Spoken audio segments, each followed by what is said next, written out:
Fact of the card. AP మంత్రులు ఇద్దరు ఇరకాటంలో పడ్డారా? మాజీ మంత్రి ఒకరు చేసిన తీవ్ర ఆరోపణలతో వాళ్ళు ఉక్కిరిబిక్కిరవుతున్నారా? చట్టపరంగా చూసుకుంటామని చెప్తున్నా, వివరణలు ఇచ్చుకుంటున్నా ఎక్కడో ఏదో తెలియని అలజడి రేగుతోందా? ఎక్స్ మినిస్టర్ ఆ ఇద్దరు మంత్రుల్ని ఎందుకు గట్టిగా టార్గెట్ చేశారు? ఎవరా ముగ్గురు? ఏంటా కథ? వైసీపీ సీనియర్ నేత మాజీ మంత్రి పేర్ని నాని టీడీపీ మంత్రులు కొందరిని టెన్షన్ పెడుతున్నారు అన్న అభిప్రాయం బలపడుతోంది రాజకీయ వర్గాల్లో.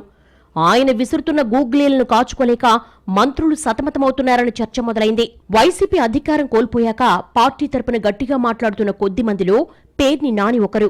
తాను మంత్రిగా ఉన్నప్పుడు జనసేన అధ్యక్షుడు పవన్ కళ్యాణ్నే ఎక్కువగా టార్గెట్ చేసిన పేర్ని అధికారం కోల్పోయాక మాత్రం కొన్ని అంశాల మీద ప్రధాన స్పీకర్గా మారిపోయారు.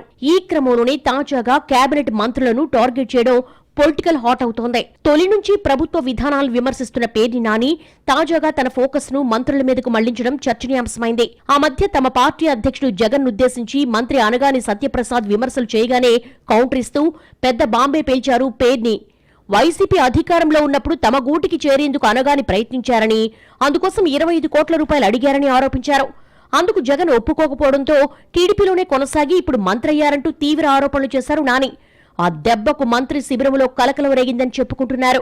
మాజీ మంత్రి ఆరోపణల్ని చట్టపరంగా ఎదుర్కొంటారని మంత్రి అనగాని చెప్పినా ఆయన కొంతవరకు ఇబ్బంది పడ్డారన్న అభిప్రాయం మాత్రం ఉంది రాజకీయ వర్గాల్లో. ఇక తాజాగా నూజివీడు నియోజకవర్గంలో పర్యటించిన పేర్ని నాని స్థానిక ఎమ్మెల్యే మంత్రి పార్థసారథిని విమర్శించారు.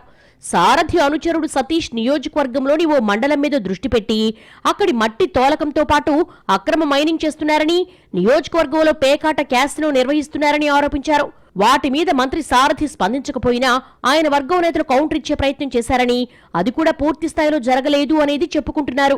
నాని ఇలా వరుసగా మంత్రులను టార్గెట్ చేయడం, తీవ్ర ఆరోపణలు గుప్పించడంపై అధికార పార్టీలో చర్చ జరుగుతోందట. కూటమి అధికారంలోకి వచ్చాక ఇప్పటికే నాని మీద పలు కేసులు బుక్కయ్యాయి.